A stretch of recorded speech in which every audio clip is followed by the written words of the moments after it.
लगन, ले लो अपनी शरण पारस प्यारा।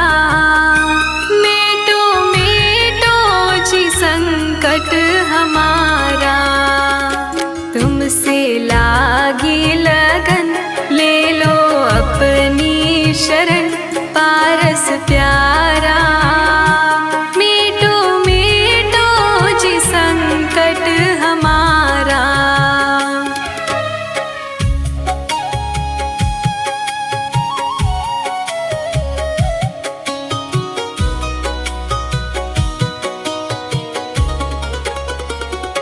अश्वसेन जी के राज दुलारे, वामा देवी के सुत प्राण प्यारे।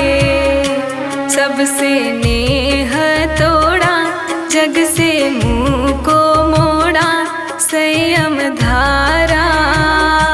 मेटो मेटो जी संकट हमारा।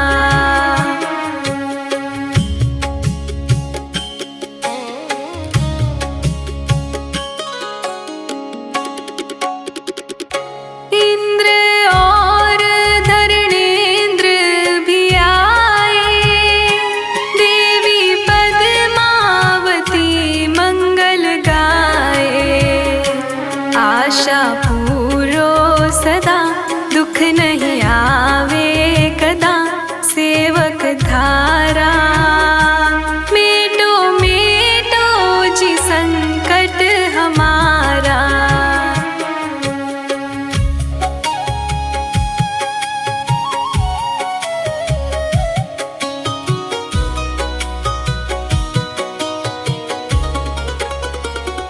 जग के दुख की परवाह नहीं है, स्वर्ग सुख की भी चाह नहीं है।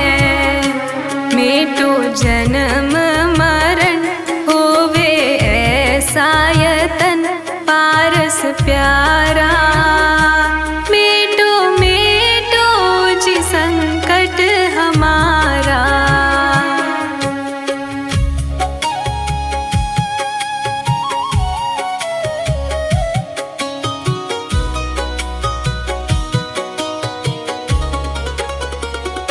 लाखों बार तुम्हें शीश नवाऊं, जग के नाथ तुम्हें कैसे पाऊं।